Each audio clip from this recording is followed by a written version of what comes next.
With a price tag of roughly $33 million, the newly remodeled Civic stands as the most expensive public building to be erected by the government of Belize.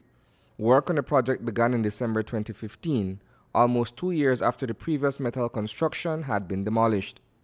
Since then, a team of designers, engineers, contractors, and workmen has been toiling diligently to realize the vision of a new sports and multi-purpose facility in the old capital. The contract was signed for $32,941,000.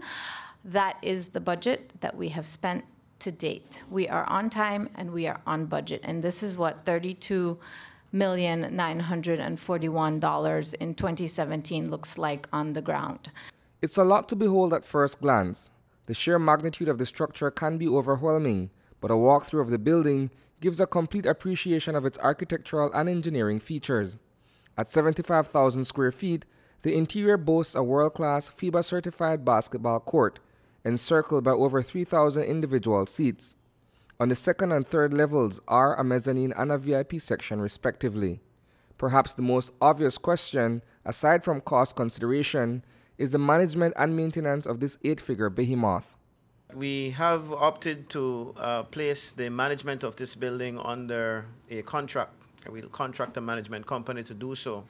And I'm sure that all Belizeans are aware as well that we invited bids for that some time ago. It was in October 6th that it was opened up.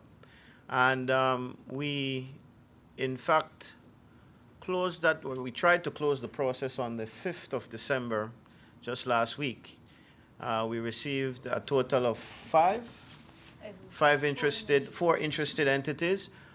However, we found that none of those who put in their interests met the technical requirements that we were looking for, and so we've decided to open it back up, to extend, rather is the way we should put it, to extend the process that will now continue up until the end of January. While it is designed to withstand a Category 5 hurricane, the concrete and metal edifice was also drawn up with environmental friendliness in mind.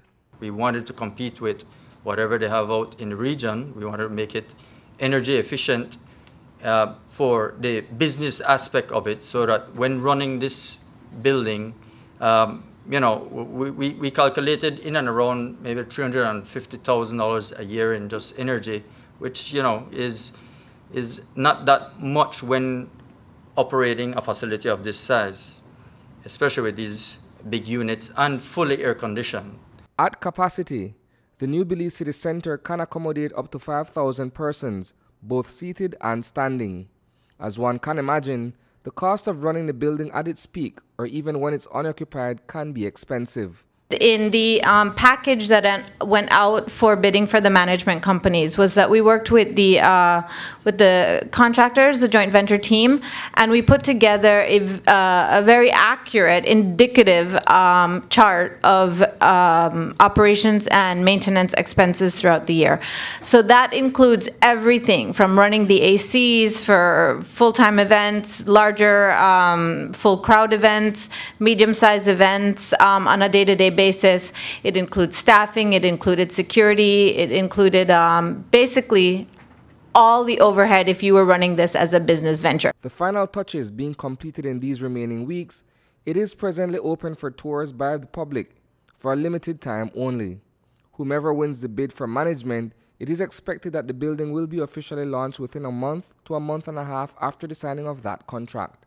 I believe the contract that we would sign with them allows us for an official opening within 30 to 45 days of us signing off. So if you give us a week or two to evaluate the bids once they're in at the end of January, we're looking at somewhere in March or April for the official opening. We're not going to lie to people about that.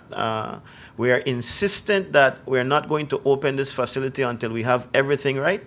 You know the dangers that could come if we start using the facility without having the proper management company in place. And I'm hoping that the Belizean people will be just a little bit more patient. I know we've waited a long time, but we want to make sure that we get it right. The perimeter of the building is equally as impressive, with a basketball court, a football pitch, a dock on the riverfront, adequate parking, and a bus stop to boot. Reporting for News 5, I am Isani Cayetano.